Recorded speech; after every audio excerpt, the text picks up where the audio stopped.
Eta Mundo Bom, exibida em 2016, contém aquele tradicional humor escrito por Valcir Carrasco em sua mais genuína forma. É uma trama bastante simples e divertida, possui um protagonista e personagens secundários bem carismáticos. A novela vence pela premissa certeira de um folhetim clássico, junto com, por exemplo, a repetição de textos, bordões fáceis de decorar, situações inusitadas, porém previsíveis, ganchos de final de capítulos bem executados, entre outras coisas. O ano de 1948 e seus ambientes é um cenário perfeito para a elaboração dessas cenas de comédia. Uma fazenda falida, cheia de dívidas, com uma casa caindo aos pedaços, cujos os donos estão doidos para vendê-la. Uma pensão onde todos os personagens aleatórios que não têm parentescos moram. Um clube de dança noturno para os maridos infiéis e outros mais atirados se divertirem, etc. Palcos muito bem usados para um tipo de comédia que não necessita de requinte, o que parece ser a proposta do autor. Apesar de todos esses tradicionais recursos, pode-se dizer que o humor de Eta Mundo Bom é altamente marcado pela diferença cidade-capital versus roça, interior, campo da década de 40.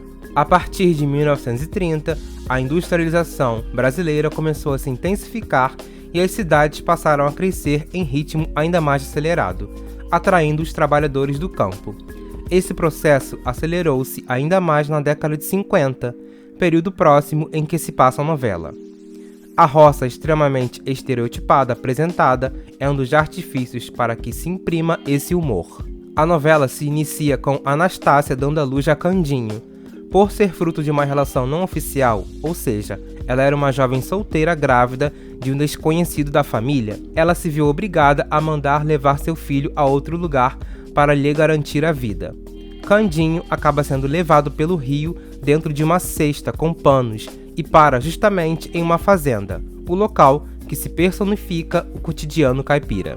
Um menino que deveria ser criado na vida urbana de São Paulo acaba sendo criado como uma versão masculina da gata borralheira da fazenda, dado que gata borralheira é um termo que é usado para indicar moças que trabalham incessantemente com serviços domésticos, seja por conta própria ou por ser forçada, mesmo que tal seja considerada como parte da família. Esse conto foi o que inspirou a história de Cinderela.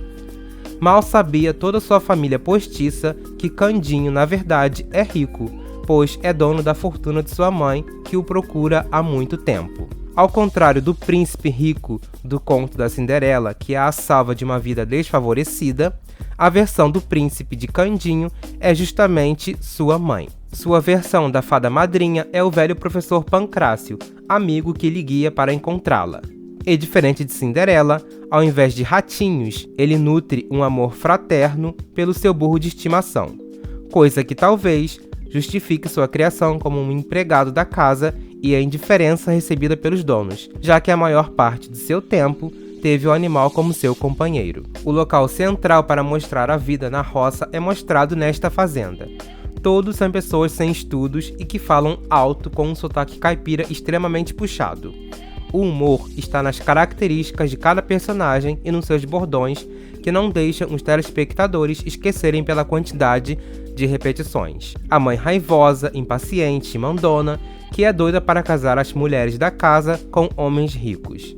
O pai obediente e submisso às vontades da esposa. O filho com comportamento tolo, porém bondoso. A filha que sempre reclama que não consegue arranjar marido por ser alta e magra como uma vara. A mesma que é tão inocente a ponto de ainda acreditar na história da cegonha. A tia que literalmente ficou para a titia e se vangloria por ser virgem, mesmo estando longe de ser uma mulher jovem para aquela época. A filha que foge de casa por se entregar parcialmente a um homem e não poderia faltar a empregada, ou quase escrava mesmo, que vive reclamando por ser maltratada pelos patrões. Com a casa caindo aos pedaços e a fazenda não rendendo nenhum lucro, a família tenta de tudo para tentar vendê-la, o que produz muitas situações que divertem o público. Todos esses elementos servem para apresentar toda a caipiragem da trama. Quando Candinho sai pela primeira vez da fazenda para ir para a cidade, por ter sido expulso e com a esperança de encontrar sua mãe, que nunca conheceu, o personagem percebe a diferença nos seus modos com as outras pessoas da cidade, até porque, afinal, mesmo na roça não é comum uma pessoa ter um burro de estimação.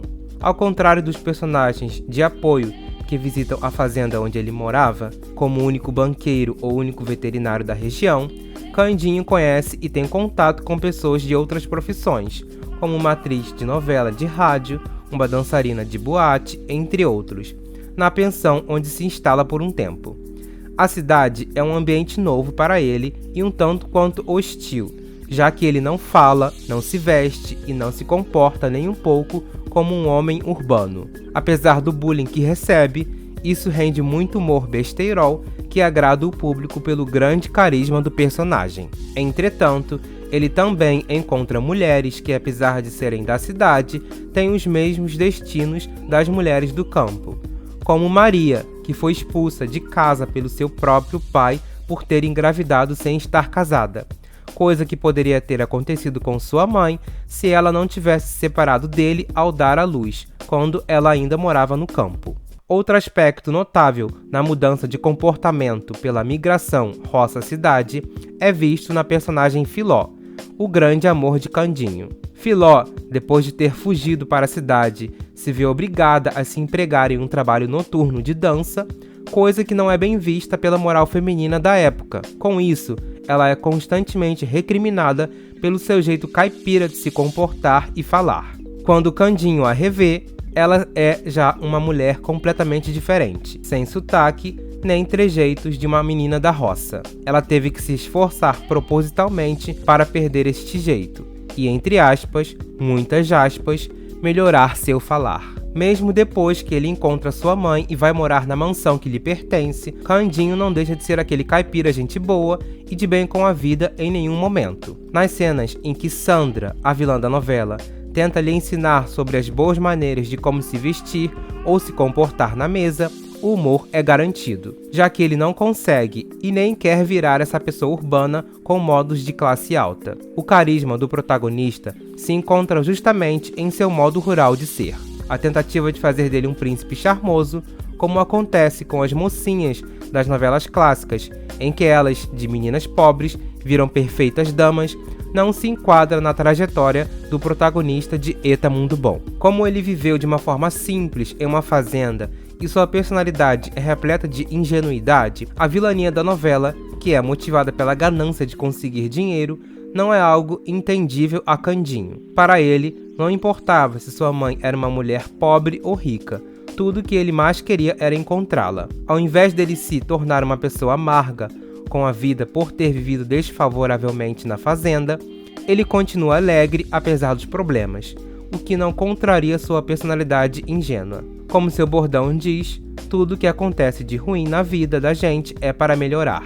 Quando toda a família postiça sai da fazenda para ir morar em sua mansão na cidade por um tempo, a narrativa entrega todo o entretenimento humorístico que pode oferecer a título de mostrar a dissemelhança entre modos de caipiras pobres com pessoas urbanas ricas. Com um texto autoexplicativo, humor inocente, narrativa clássica folhetinística, Eta Mundo Bom cria situações de humor que em vários aspectos se baseia no contraste entre roça e cidade, sendo mostrado principalmente na jornada do caipira Candinho na cidade de São Paulo. Obrigado por chegar até o final deste vídeo. Se gostou do conteúdo, por favor, dê uma curtida. E não esqueça de apoiar este canal com comentários e com a sua inscrição, para que mais pessoas possam ver este tipo de conteúdo sobre análise de novelas. Muito obrigado.